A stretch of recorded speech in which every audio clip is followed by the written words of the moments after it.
We didn't leave that note. And before you ask, no, I don't know who did. That's the whole problem. My name is Charlie. I'm 34 years old. I live in a town called Millfield, Ohio. Population 1,200 on a good day. There's one stoplight, one high school, and one diner, Judy's Diner. I've worked the night shift there for 11 years. This happened last fall, October 17th.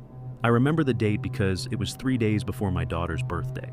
I closed the diner at 2 a.m. like always, mopped the floors, counted the register, locked the front door, walked to my truck, a 2016 Ford F-15, with a dent in the tailgate from when I backed into a mailbox in 2019. The drive home is 9 minutes, tops.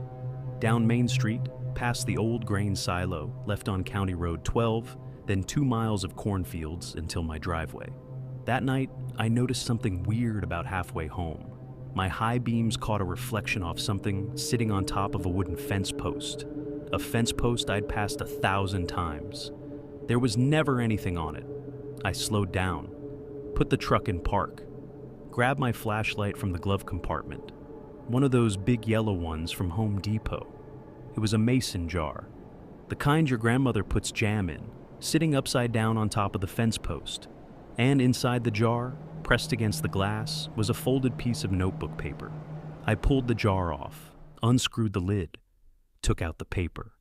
The handwriting was messy, like a kid's, or someone writing with their left hand in the dark. It said, "Charlie, don't go home tonight. Sleep in the truck."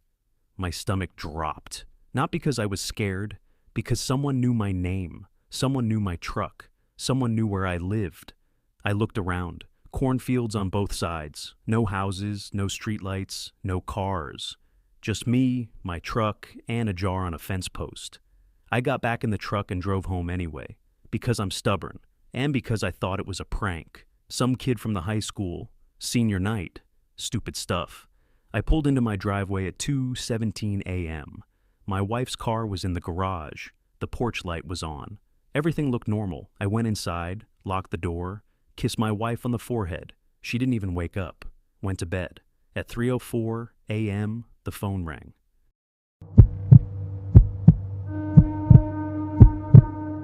It was the county sheriff, a guy named Deputy Miller. I've known him since high school. We played on the same baseball team. He sounded different on the phone that night. His voice was tight, like he was holding something back. "Charlie," he said, "you need to come outside. But don't turn on any lights, and don't bring your wife." I asked him what was going on. He said, "Just come outside, please." I pulled on my jeans and my boots, walked to the front door, opened it slowly. The porch light was off now.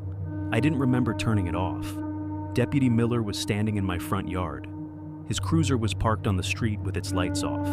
He was holding a flashlight pointed at the ground. Behind him, there were 3 more sets of headlights. Other cars, unmarked.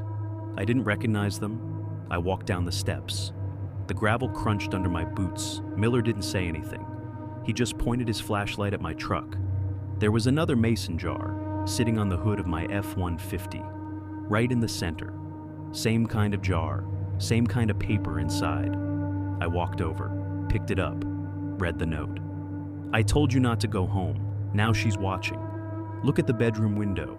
Don't wave, just look." I looked up at my bedroom window. The light was on. My wife was standing there, staring down at me. But she wasn't waving, she wasn't smiling. She was just standing perfectly still, her hands at her sides, her face blank. I called her name. She didn't respond. I started walking toward the front door. Miller grabbed my arm, hard. "Charlie," he said, "that's not your wife." I stopped. My heart was pounding so loud I could hear it in my ears.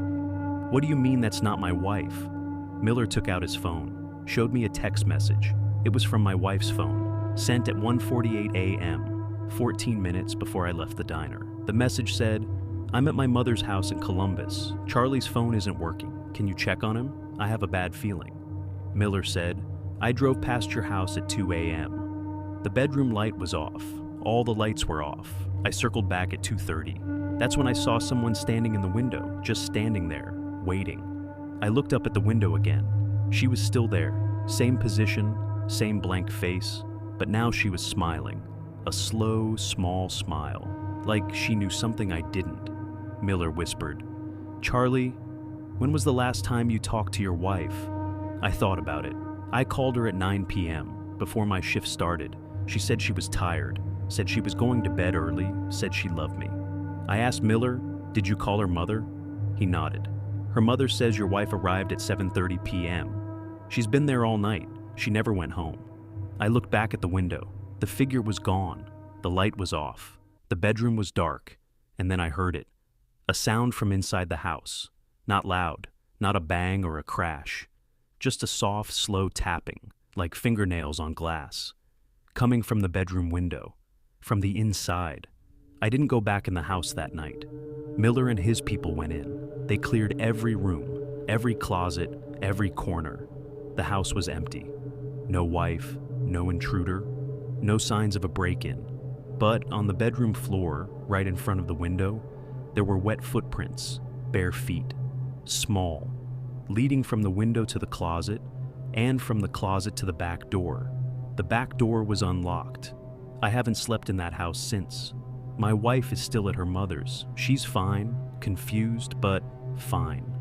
Her phone shows she never sent that text message to Miller. Someone else sent it, from her phone, while she was asleep at her mother's house, 70 miles away.